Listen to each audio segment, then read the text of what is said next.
Our coverage of what has become a big question, and maybe it's something you're talking about at the dinner table or in the break room.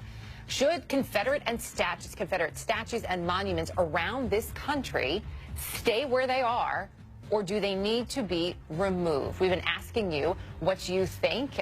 Joining us now on the story, radio talk show host Jerry Bader, joining us from Green Bay, Wisconsin. Also, HLN contributor Joey Jackson. Joey, we also call on you, of course, in this role as a dad and as a human being. As we talk about all of this, Jerry and I were talking about what he's hearing from his listeners. Joey, I'm curious, the president tweeting earlier today that removing some of these monuments would, in his words, be ripping apart history and culture. The history part, I understand where people are coming at from that. But the culture was what surprised me. And I'm just wondering, when you hear the president talk about ripping apart our culture, what culture is he talking about? It's hard to know, and I'm just disheartened, disfranchised. This is not the time. We are in a defining moment in our history, and I think what we need now is calm. We need more leadership, and we need unification.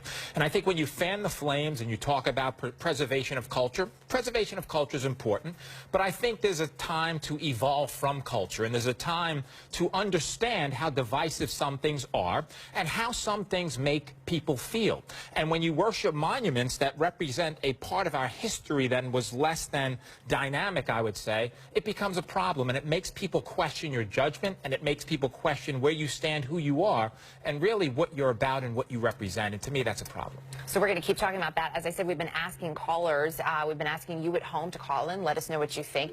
Adrian's calling us now from Midway, Georgia. Adrian, what are your thoughts? Oh, that's a dial tone. Adrian, we may have lost you. Do we have Janet from Missouri? I know Janet had called in too. Yes, hello. Hi, Janet. Thanks for taking the time to join us today. Oh. What do you think? Should these monuments be removed? And if so, is that ripping apart history and culture, as the president said? I do not believe that we should be removing them. It is destroying our history. It serves no purpose. You know, we need to salvage. Janet, did we lose you? I feel like we might be having a couple of technical difficulties. We're going to try to get Janet back on the line so she can hopefully finish her thought.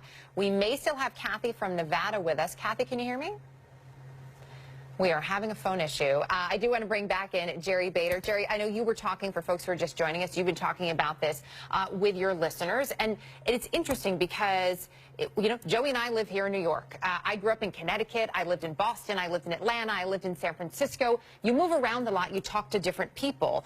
But I think it's worth pointing out, this is not something that is just facing cities in the South, this question. We saw plaques removed and monuments in California in just the last 2 days for the Confederacy. There's one that's being talked about on the south side of Chicago.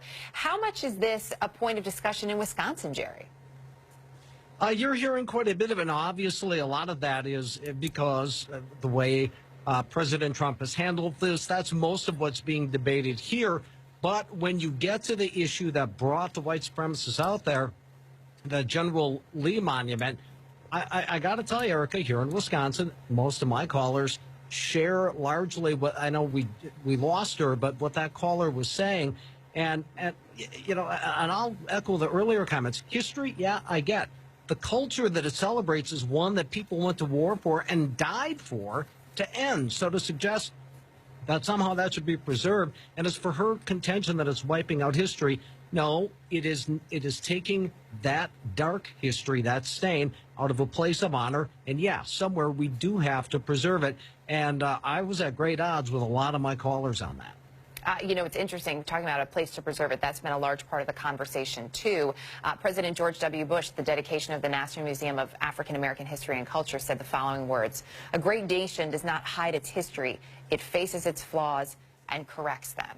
I leave you with that thought. We're going to take a quick break. When we come back, we'll try to get some more of those calls back on the air. The number again, 1-877-TEL-HLN. Stay with us.